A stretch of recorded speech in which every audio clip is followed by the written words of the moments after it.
जब से सृष्टि का प्रारंभ हुआ तब से कई बार यह सवाल उठा कि ब्रह्मा, विष्णु और महेश में सबसे बड़ा कौन है। हमारे पुराणों में इसके विषय में कई कथा मिलती है। सनातन धर्म में कई सारे संप्रदाय हैं और सब संप्रदाय में अपने अपने इष्ट देव को अधिक महत्व दिया गया है।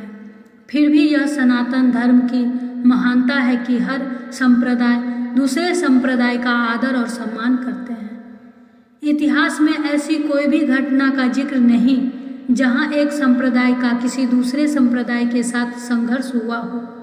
हमारे पुराणों में ईश्वर की प्रधानता के विषय में दो कथा मिलती है। एक कथा शिव महापुराण में मिलती है और दूसरी भगवान विष्णु की कथा विष्णु महापुराण में मिलती है। जानिए शिव महापुराण की कथा। शिव महापुराण के अनुसार एक बार ब्रह्मा और विष्णु में विवाद हो गया कि उन दोनों में से कौन बड़ा है। जब विवाद इतना बढ़ गया कि उन दोनों में युद्ध की नौबत आ गई, तब उन दोनों के मध्य एक बड़ा सा अग्निस्तंभ प्रकट हो गया। अब उन दोनों ने यह निश्चय किया कि जो भी पहले इस अग्निस्तंभ के अंत को पा लेगा वही श्रेष्ठ है। भगवान विष्णु उस स्तंभ के अंत को पाने के लिए नीचे की ओर गए और ब्रह्मा जी ऊपर की तरफ गए। दोनों में से कोई भी इस अग्निस्तंभ के अंत को पाने में असफल रहा। भगवान विष्णु ने तो अपनी हार स्वीकार कर ली, परंतु ब्रह्मा जी ने असत्य कहा कि उन्हें अंत मिल गया है, इसलिए मैं श्रेष्ठ हूँ। ब्रह्मा जी के मुख से असत्य सुनकर उस अग्निस्तंभ में से शिव प्रकट हुए और उन्होंने ब्रह्मा जी के 5 मुख में से जो मुख असत्य बोला था उसे काट दिया और यह श्राप दिया कि संसार में उसकी पूजा नहीं होगी। भगवान विष्णु से प्रसन्न होकर उन्हें अपने समान पूजे जाने का वरदान दिया।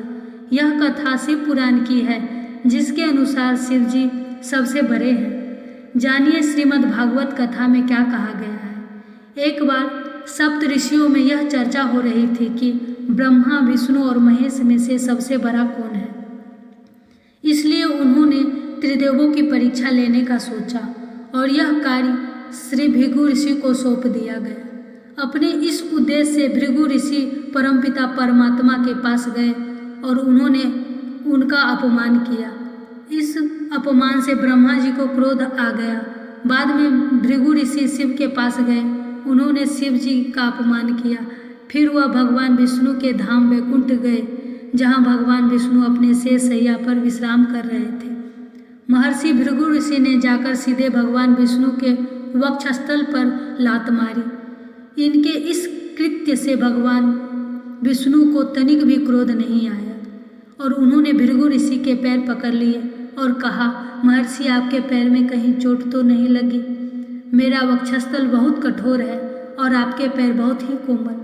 भगवान विष्णु की यह विनम्रता भरी बातें सुनकर महर्षि भृगु ने भगवान विष्णु से क्षमा मांगी और फिर सप्त ऋषियों ने यह स्वीकार कर लिया कि ब्रह्मा, विष्णु और महेश में से सबसे श्रेष्ठ विष्णु जी हैं।